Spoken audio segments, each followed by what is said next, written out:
So I grew up in China. I was born in China. I lived there for the first 9 years of my life. And I grew up super rational. I had it drilled into me early on that I'm supposed to be atheist, the firm belief in the Communist Party, but just in general, grew up really atheist and like against any sense of the idea of God.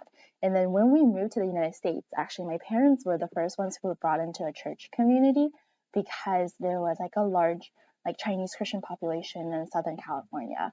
And they felt really loved by that community and very included, and that's how they found God.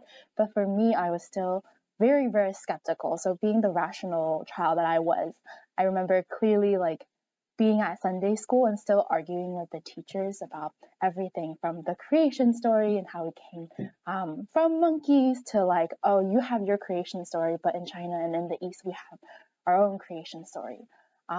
So I grew up around the concept of Christianity, but never really came to know God or develop that personal relationship with God because I feel like I didn't have a reason to believe. Flash forward, we get to high school.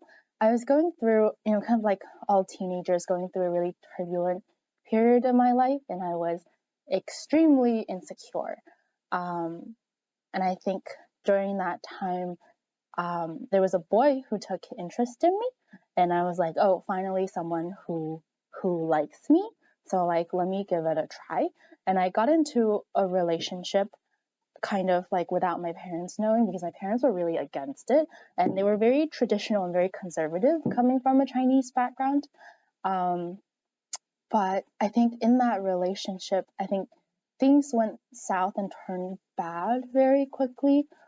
Part of it is because of, I think, just the brokenness of the world and the brokenness of that person and the way that, he grew up and the influences that he was around. But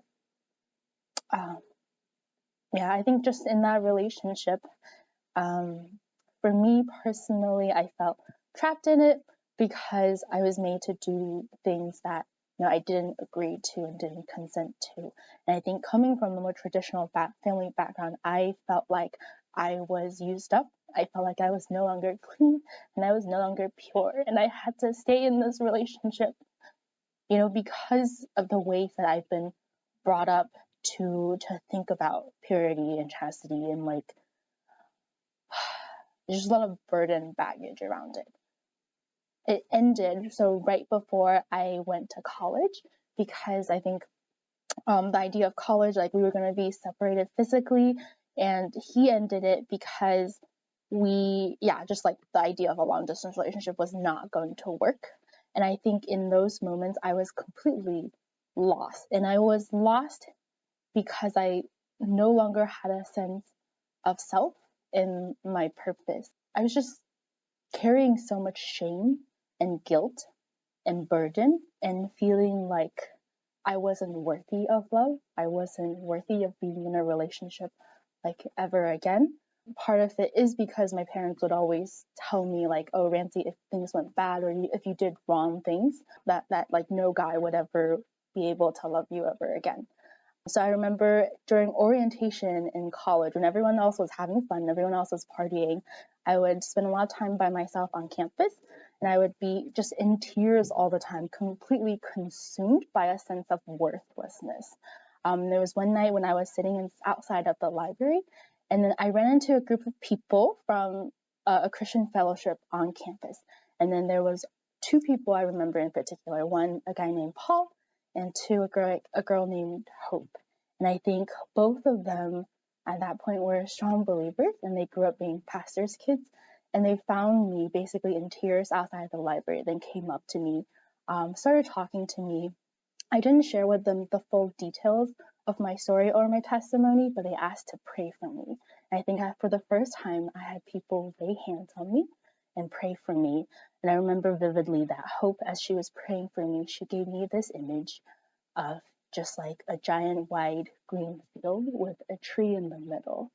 And she said, Riancy, I see Jesus off in the distance and you as a little girl, and you just running up to him and leaping into his arms. And he holds you and he holds you tight, and he says, this is my little girl with whom I am pleased. And I think in that moment, I felt God's presence and I feel Him speak to me. I was beginning to understand and grasp like the depth of God's love and the power in knowing that, it doesn't matter what you go through. It doesn't matter how broken you are. It doesn't matter how much guilt and shame that you carry. That at the end of the day, He is always there to say, like, this is my child with whom and I am pleased with. And it's all made possible because of what Christ has done for me on the cross. That's just like the beginning of, I guess, the journey and the process of me coming to know God and coming to realize that I need Him and I need to rely on Him.